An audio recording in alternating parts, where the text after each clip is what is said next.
नमस्कार, सत श्री अकाल दोस्तों, कैसे हो। आज मैं फिर से चैप्टर 2 का एक नया टॉपिक लेकर आया हूँ।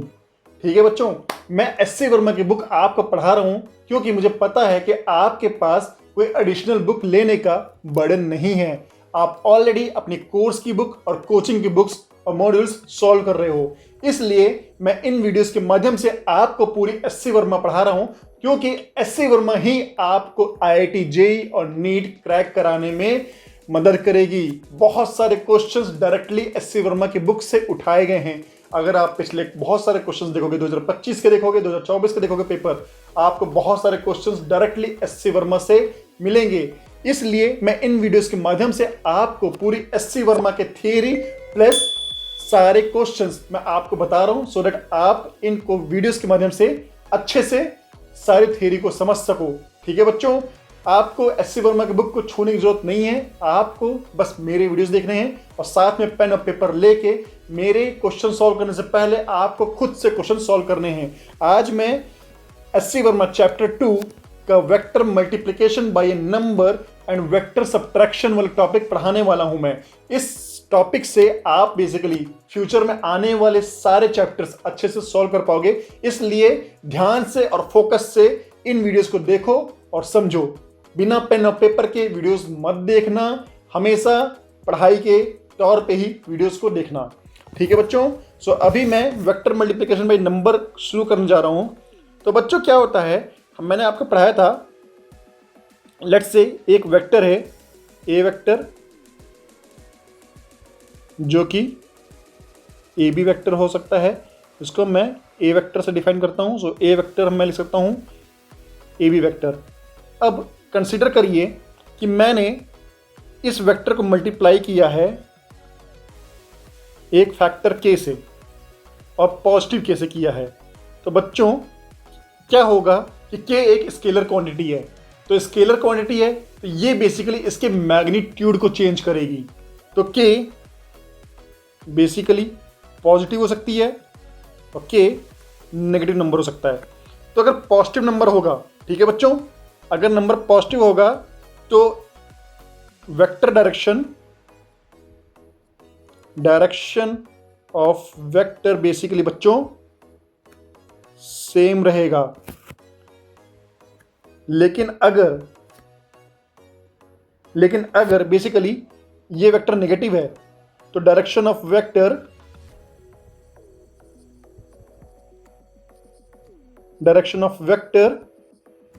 रिवर्सेस। सो अगर मैंने इस वेक्टर को के से मल्टीप्लाई किया, let's say A vector multiply by positive के, तो बच्चों ये जो होगा, जो इसका मैग्नीट्यूड होगा वो के टाइम्स ए बढ़ जाएगा और डायरेक्शन इसका ये हो जाएगा। सो हम AC वेक्टर लिख सकते हैं, ठीक है बच्चों, के टाइम्स ए वेक्टर, जिसका बेसिकली मैग्नीट्यूड के ए रहेगा लेकिन डायरेक्शन ए वेक्टर के ही डायरेक्शन में रहेगा। लेकिन क्या हो अगर मैं इसको माइनस से मल्टीप्लाई कर देता हूं। ठीक है बच्चों, अगर मैं इसको लेट्स से इसको मैं माइनस के से मल्टीप्लाई करता हूं तो डायरेक्शन ऑफ वेक्टर रिवर्स कर जाएगा। तो अगर इस केस में मैं इसको माइनस के से ए से मल्टीप्लाई करता हूं तो इस बार जो वेक्टर का जो मैग्नीट्यूड होगा वो तो फिर से के ए ही रहेगा, है ना बच्चों। लेकिन डायरेक्शन, चूंकि डायरेक्शन रिवर्स है तो इसको हम बेसिकली लिख सकते हैं के टाइम्स माइनस ए वेक्टर। उप्स, ये थोड़ा सा, ठीक है बच्चों, इसको हम लिख सकते हैं के टाइम्स माइनस ए वेक्टर। और चूंकि इस बार डायरेक्शन उल्टा हो गया है तो हम इस बार इसको पॉइंट देते हैं A. So A D vector is equal to k times minus A vector. ठीक है बच्चों, सो बेसिकली जब भी हम माइनस के से मल्टीप्लाई करेंगे तो उसका डायरेक्शन उल्टा हो जाएगा, इसलिए जो साइन है वो वेक्टर की तरफ चला जाएगा और magnitude basically k times a हो जाएगा। सो अगर पॉजिटिव साइन है डायरेक्शन सेम रखो, नेगेटिव साइन है तो डायरेक्शन रिवर्स करो, और मैग्नीट्यूड को हमेशा k से मल्टीप्लाई करो। सो दोनों ही केस में k से मल्टीप्लाई होगा magnitude, but direction negative sign लगते ही रिवर्स हो जाएगा। इसीलिए हम जब ए बी वेक्टर बोलते हैं यहाँ पे, और इसको हम ए वेक्टर बोलते हैं, तो जब हम इसे -1 से मल्टीप्लाई करेंगे तो इस बार ये कुछ ऐसे हो जाएगा, माइनस ए वेक्टर हो जाएगा, और ए बी वेक्टर को हम बोल सकते हैं equal to minus B A vector. ठीक है बच्चों, सो ये तुरंत ही -1 से मल्टीप्लाई होगा तो डायरेक्शन उल्टा हो जाएगा, बट मैग्नीट्यूड सेम रहेगा। सो k का मैग्नीट्यूड बेसिकली k से मल्टीप्लाई होता है, वेक्टर का मैग्नीट्यूड k से, और डायरेक्शन उसके साइन पे डिपेंड करता है, ये पॉजिटिव k है या नेगेटिव k है। तो बच्चों ये आपको होपफुली समझ में आ गया होगा। अगर आपको जरा सा भी डाउट है तो आप मुझे कमेंट करके बताइए, मैं इसको बेसिकली और अच्छे से डिटेल से एनिमेशन के थ्रू समझाऊंगा। चलिए बच्चों, अब वेक्टर सब्ट्रैक्शन में चलते हैं। वेक्टर सब्ट्रैक्शन क्या होता है, जैसे मैं आपको समझाता हूँ। 5 - 2 क्या होता है? आप मुझे बोलोगे कि अरे सर 5 - 2 तो बहुत आसान है, मैं तो बोल देता हूँ 5 - 2 3 होता है। चलो ठीक है भैया, 5 - 2 3 होता है, लेकिन क्या मैं इसको ऐसे बोल सकता हूँ कि 5 में अगर मैं 5 में -2 ऐड करूँ तो कितना होगा? मतलब मैंने सब्ट्रैक्शन को एडिशन का प्रॉब्लम बना दिया। कोई रॉकेट साइंस की? नहीं की, कोई रॉकेट साइंस नहीं की। रॉकेट साइंस आसान होता है, फिजिक्स थोड़ी ज़्यादा मुश्किल है। मतलब रॉकेट साइंस मुश्किल है, ओवरऑल तो फिजिक्स बहुत ही आसान है, बट रॉकेट साइंस बहुत ही ज़्यादा आसान है।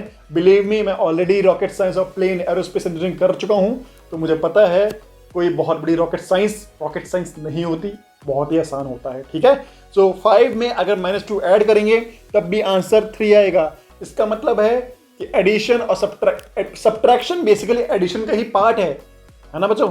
सब्ट्रैक्शन एडिशन का ही पार्ट है, क्योंकि हम किसी भी सब्ट्रैक्शन को एज ए एडिशन बना सकते हैं। सो 5 + -2, ठीक है। सो ये बेसिकली एडिशन का प्रॉब्लम बन गया है, और मैंने आपको पिछले वीडियो में एडिशन ऑफ वेक्टर्स पढ़ाया था। अगर आपने वो वीडियो नहीं देखा तो जाकर डिस्क्रिप्शन में लिंक पड़ा है, उसको जाके देखिए, समझिए, और फिर इस वीडियो पे वापस से आइए, आपको समझ में आ जाएगा कि एडिशन ऑफ वेक्टर कैसे करते हैं। चलिए बच्चों, मैं इसको इस फिगर के हिसाब से समझाता हूं जैसे एस सी वर्मा ने समझाया है।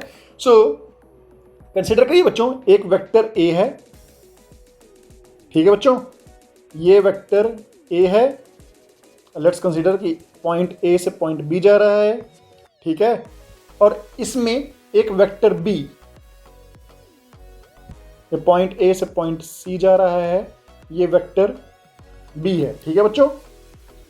सो ए वेक्टर प्लस बी वेक्टर तो हमको पता है, जोड़ना आता है हमें, ठीक है बच्चों। टेल से टेल मिला हुआ है तो हम क्या बनाएंगे? पैरेललोग्राम बनाएंगे। उसके बाद फाइनली इसका ये वेक्टर हो गया ए वेक्टर प्लस बी वेक्टर, ठीक है बच्चों, ये तो हो गया। लेकिन अब ए वेक्टर माइनस बी वेक्टर कैसे करेंगे? ये तो थोड़ा सा मुश्किल हो गया ना, है ना? मुश्किल हो गया ना थोड़ा सा, नहीं हुआ? अरे मैंने आपको बताया तो ना, सारे सब्ट्रैक्शन को हम एडिशन की तरह लिख सकते हैं। तो इस बार हम क्या करेंगे, इसको हम लिखेंगे, इसको A vector minus of B vector को हम लिख सकते हैं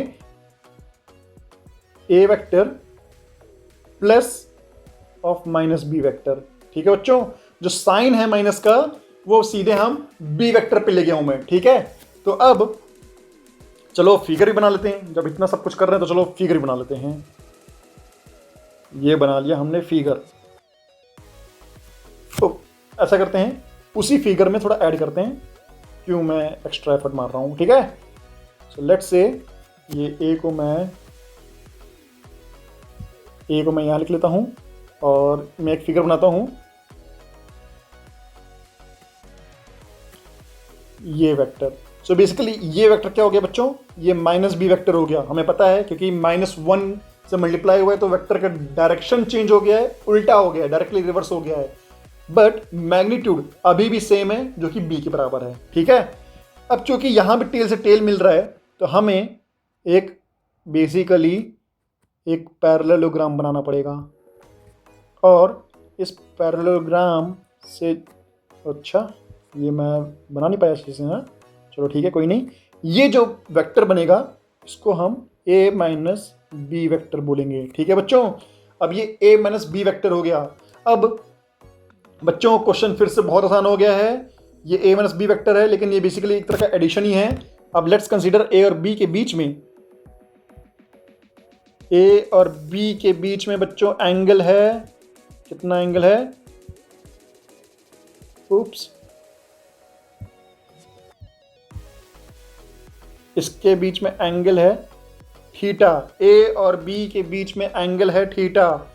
तो बच्चों हमें पता है जो a और b का जो मैग्नीट्यूड लिखते हैं हम, a vector plus b vector का मैग्नीट्यूड लिखते हैं, हमें पता है बच्चों, हम ऐसे लिखते हैं a square plus B square plus 2ab cos theta लिखते थे, जो कि थीटा एंगल होता था a और b वेक्टर के बीच में। इस बार बच्चों माइनस बी वेक्टर का मैग्नीट्यूड कितना है, फिर से b ही है, मैग्नीट्यूड सेम है, डायरेक्शन चेंज हो गया है, -1 हो गया है डायरेक्शन, बेसिकली डायरेक्शन उल्टा हो गया है। तो हम a vector minus B vector का मैग्नीट्यूड क्या लिखेंगे बच्चों, फिर से सेम लिखेंगे हम, a square plus B square plus 2ab। इस बार कॉस थीटा कितना होगा बच्चों, इस बार कॉस थीटा कितना होगा, कॉस थीटा, अगर ये थीटा है बच्चों तो a और माइनस बी के बीच में जो एंगल है वो कितना है बच्चों, 180 माइनस थीटा है, ठीक है बच्चों, थीटा नहीं 180 माइनस थीटा है। तो इस बार कॉस ऑफ 180 माइनस थीटा लिखेंगे हम, ठीक है। और कॉस ऑफ 180 माइनस थीटा कितना होता है बच्चों, माइनस कॉस थीटा होता है, ठीक है। तो यहाँ पे under root of a square plus B square minus 2ab cos theta, क्योंकि cos 180 minus theta minus cos theta होता है। तो ये a और minus B vector, a vector minus B vector का मैग्नीट्यूड हो गया। तो हम इस तरह से सारे क्वेश्चन सॉल्व कर सकते हैं, ठीक है बच्चों। कोई रॉकेट साइंस नहीं है, कुछ ऐसा नहीं है, बहुत आसान है क्वेश्चन को सॉल्व करना, कोई टफ क्वेश्चन नहीं है, ठीक है। इस तरह से आप मैग्नीट्यूड निकाल सकते हो। आप मुझे बेसिकली, अगर आपको सब्ट्रैक्शन ऑफ वेक्टर समझ में आ गया है तो आप मुझे कमेंट करके बताओ, ठीक है बच्चों, आप मुझे कमेंट करके बताओ कि आपको समझ में आ गया है। और जरा सा भी आपको डाउट है तो आप मुझे फिर भी कमेंट करो कि मुझे यहां समझ नहीं आया है, मैं उसको अच्छे से, ठीक है ना, प्रॉपरली एक एक डायग्राम बना के या फिर एनिमेशन के थ्रू आपको अच्छे से एनिमेशन के थ्रू समझाऊंगा। और बेसिकली एडिशन ऑफ सब, एक बार अपने एडिशन ऑफ वेक्टर समझ लिया तो आपको सब्ट्रैक्शन ऑफ वेक्टर समझने में कोई दिक्कत नहीं आएगी, बस बी वेक्टर की जगह माइनस बी रखना है, ठीक है बच्चों, और आपका आंसर सेम हो जाएगा। तो अब मैंने आपको एडिशन ऑफ वेक्टर समझा दिया, सब्ट्रैक्शन ऑफ वेक्टर समझा दिया, और मल्टीप्लिकेशन बाय ए नंबर समझा दिया, और किस तरह से वेक्टर का डायरेक्शन चेंज करते हैं हम किसी पर्टिकुलर पॉजिटिव या नेगेटिव नंबर से मल्टीप्लाई करके, वो भी आपको मैंने समझा दिया है। अब हम नेक्स्ट टॉपिक में, बहुत ही इंपॉर्टेंट टॉपिक होने वाला है ना, बिल्कुल भी मिस मत करिएगा। नेक्स्ट टॉपिक में मिलते हैं, तब तक के लिए